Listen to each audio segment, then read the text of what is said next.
हे दीदी हाँ जानत पे के बाद का हाँ ओकर बिटियो भाग गई की का बिटिया आराम दौड़ के। तुम हम का करी।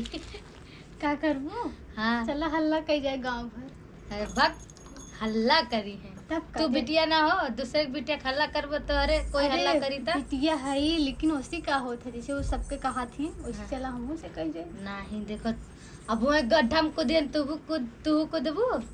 हाँ वो गड्ढा में से वो मतलब ना होते चला हल्ला कही जाए वो माइकी में कही जाए जोने सब सुन ले एक जगह से बोल जाए और जोने देखो न पाओ के कहा। हम ना जाब तू हल्ला कर जाएगी।